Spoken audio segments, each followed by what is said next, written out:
TinHiFi C2. Overall build quality, we have a metal shell, kind of this industrial look. I dig the aesthetics. That's like polished to matte. Yeah, overall, I quite dig the aesthetics. What I don't like is that this is a recessed 2-pin, so you can't just cable swap this with whatever cable you have. Has to have that like kind of buffer zone there.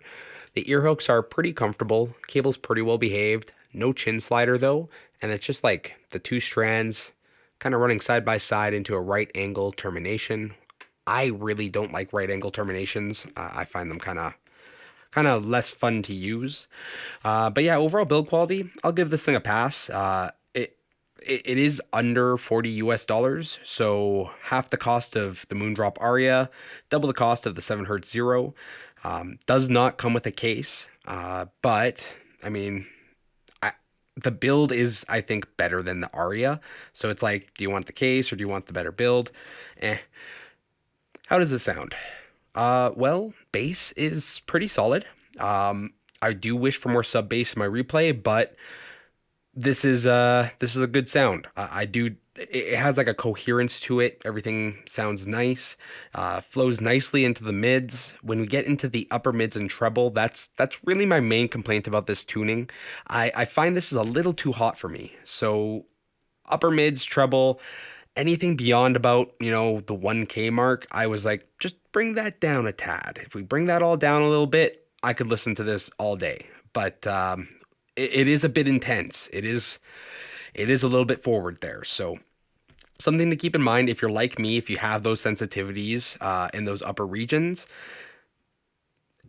If you're not willing to EQ, maybe this is a set to avoid. If you're willing to EQ it though, this does sound really stinking good for the price.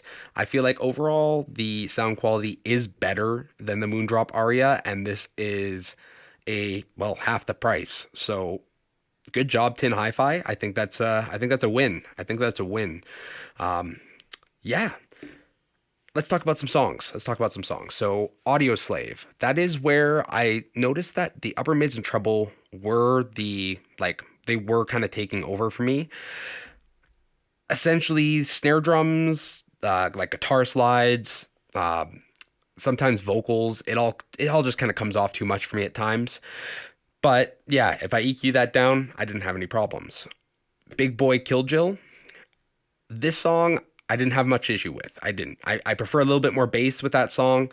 I maybe do prefer a little bit less upper mid still because it was bordering too much. The snare drum, it was kind of bordering too much, but it didn't cross the threshold like some other sets do. Lights. I didn't have any problem with her music. I found that female vocals did come off quite nice with this set. That song, I actually had no complaints at all. Zero complaints with that song.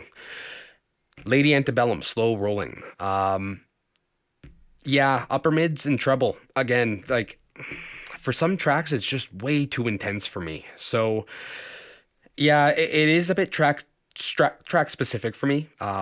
Some music I don't mind the intense upper mids and treble. Other music, I was struggling with it. I was finding it a bit fatiguing. But if you're not sensitive to that area, I think this is a great buy. If you are sensitive like me, maybe just not good for long-term listening without EQ. So yeah, overall, I'll give this thing a pass because I feel like it is reaching Aria level quality at half the price. But I don't think it's for me when it comes to everyday listening. Yeah. Any questions or comments, leave them down below. Like, subscribe. Until next time.